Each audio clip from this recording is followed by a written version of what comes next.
Clip number 353 انشاءاللہ عز و جل۔ اس کلپ میں سورہ اعراف کی آیت نمبر 69 سے 72 تک کی تلاوت، ترجمہ اور تفسیر قرآن صراط الجنان سنیں گے۔ بسم اللہ الرحمن الرحیم۔ اللہ کے نام سے شروع جو نہایت مہربان رحمت والا ہے۔ اوعجبتم ان جاءکم ذکر من ربکم علی رجل منکم لینذرکم واذکروا اذ جعلکم خلفاء من بعد قوم نوح وزادکم فی الخلق بسطة فاذکروا آلاء اللہ لعلکم تفلحون۔ ترجمہ: اور کیا تمہیں اس بات پر تعجب ہے کہ تمہارے پاس تمہارے رب کی طرف سے تمہیں میں سے ایک مرد کے ذریعے نصیحت آئی تاکہ وہ تمہیں ڈرائے، اور یاد کرو جب اس نے تمہیں قوم نوح کے بعد جانشین بنایا اور تمہاری جسامت میں قوت اور وسعت زیادہ کی، تو اللہ کی نعمتیں یاد کرو تاکہ تم فلاح پاؤ۔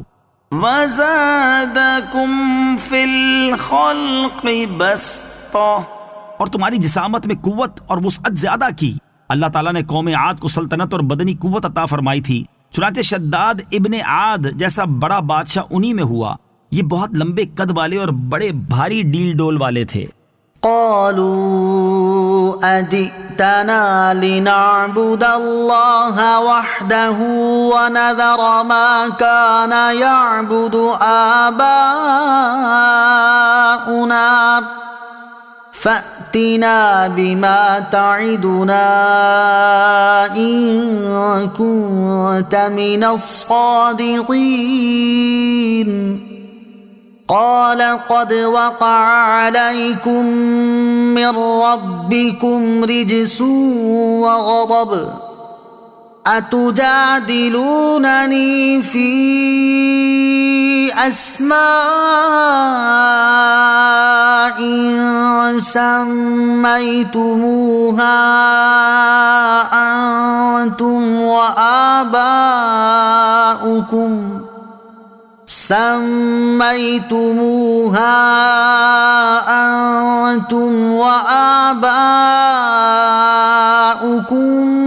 ما نزل الله بها من سلطان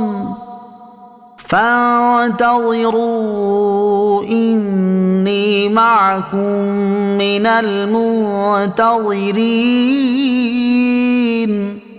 ترجمہ: قوم نے کہا کیا تم ہمارے پاس اس لیے آئے ہو کہ ہم ایک اللہ کی عبادت کریں اور جن چیزوں کی عبادت ہمارے باپ دادا کیا کرتے تھے انہیں چھوڑ دیں؟ اگر تم سچے ہو تو لے آؤ وہ عذاب جس کی تم ہمیں وعیدیں سناتے ہو۔ فرمایا بے شک تم پر تمہارے رب کا عذاب اور غضب لازم ہو گیا۔ کیا تم مجھ سے ان ناموں کے بارے میں جھگڑ رہے ہو جو تم نے اور تمہارے باپ دادا نے رکھ لیے ہیں، جن کی کوئی دلیل اللہ نے نہیں اتاری، اور تم بھی انتظار کرو اور میں بھی تمہارے ساتھ انتظار کرتا ہوں۔ قد وقع علیکم، ضرور تم پر لازم ہو گیا۔ حضرت ہود علیہ السلام نے فرمایا کہ تم پر تمہارے رب عز و جل کا غضب لازم ہو گیا اور تمہاری سرکشی سے تم پر عذاب آنا واجب و لازم ہو گیا۔ کیا تم فضول ناموں یعنی بتوں کے بارے میں جھگڑتے ہو جنہیں تمہارے باپ دادا نے گھڑ لیا اور انہیں پوجنے لگے اور معبود ماننے لگے، حالانکہ ان کی کچھ حقیقت ہی نہیں ہے اور وہ الوہیت کے معنی سے قطعاً خالی اور عاری ہیں۔ فَأَنْجَيْنَاهُ وَالَّذِينَ مَعَهُ بِرَحْمَةٍ مِّنَّا وَقَطَعْنَا دَابِرَ الَّذِينَ كَذَّبُوا بِآيَاتِنَا وَمَا كَانُوا مُؤْمِنِينَ۔ ترجمہ: تو ہم نے اسے اور اس کے ساتھیوں کو اپنی رحمت کے ساتھ نجات دی، اور جو ہماری آیتیں جھٹلاتے تھے ان کی جڑ کاٹ دی اور وہ ایمان والے نہ تھے۔ فَأَنْجَيْنَا، تو ہم نے اسے نجات دی۔ اس آیت میں قوم عاد پر نازل ہونے والے عذاب کا ذکر ہے۔